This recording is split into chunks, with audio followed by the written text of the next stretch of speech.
right, Jennifer here is pointing out one of the biggest problems with mold in the home, and that is finding it.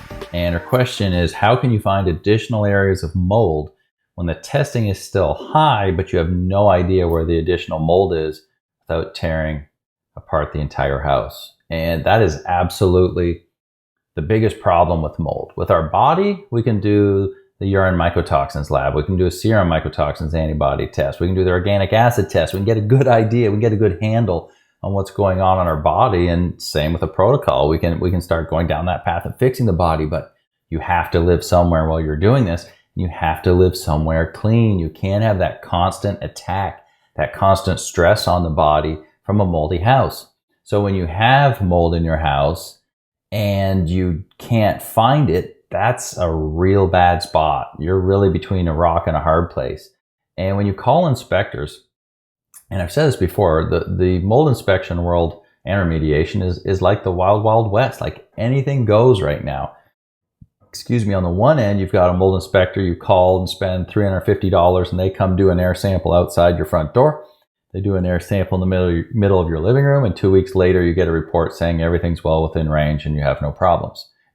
Which is not true at all, which is why we do the ERMI. Well, it could be true, but it's probably not if you're sick and wondering if mold's an issue. But then on the far other end of the spectrum, you have mold inspectors that can be certified and experienced, and a team of 2 guys will come, and it might cost you $7,000, $8,000, $9,000, and they'll spend the whole day at your house looking everywhere and examining everywhere and tape testing and swab testing and air sampling and ERMI and everything, trying to find this. So we have this giant spectrum of mold inspectors, and it depends where your mold inspector was on this spectrum in his likelihood to find issues. So when inspectors come, they should collect a full history, right? They want to know, did your dishwasher ever leak? Did you have a shower or tub overflow? Did you have a roof leak? Did your basement ever flood? Not that you're doing their work for them, but that lets them be a little more sensitive or careful, or they can look harder in those areas, trying to see if there's still an existing problem left over from that. But when there isn't any guidance like that, it's really hard to find hidden mold, because not all mold needs water. If it did, you could use a moisture meter. You could use thermal imaging. There's a lot of great tools, but nothing is 100%. I could have mold in this wall here if it had a water source or just high humidity even, and the mold started growing, but now it's just feeding off the humidity in the air. You know, maybe I'm not keeping my humidity under 50%, which doesn't stop mold, it just slows it, right? Don't think that it stops it.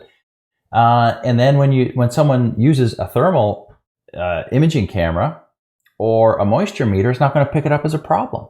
They could be a ½ inch, that's the thickness of drywall, they could be a ½ inch away from a giant mold colony and not even know it, because it doesn't have an active water leak. So this is why finding mold is so hard. This is why you want the guys on the expensive end of the spectrum that will ask these questions, that will do cavity testing, that will be up in your attic looking for problems, that will be in your crawl space, because it's hard. There's no simple answer that I have for you, Jennifer, other than finding experienced people that are willing to keep searching. And obviously most mold's around water sources, right? So where you have water lines, where you have bathrooms, you can just start having them do a lot of cavity testing. That's where they drill a 1/4 inch hole into your drywall, put the wand in, do an air test there. That's where air testing comes in. That's where it should be. That's where it's useful. That's where it's accurate. And worst case scenario, you punch a lot of 1/4 inch holes and test a lot of areas if you don't have anything specific to guide you. I know it's awful, but I hope some of these tips help a little bit. Do you have questions about mold in your home or body? Book a consultation with Matt, aka the Mold Man, to guide your home and body to the next level of healing.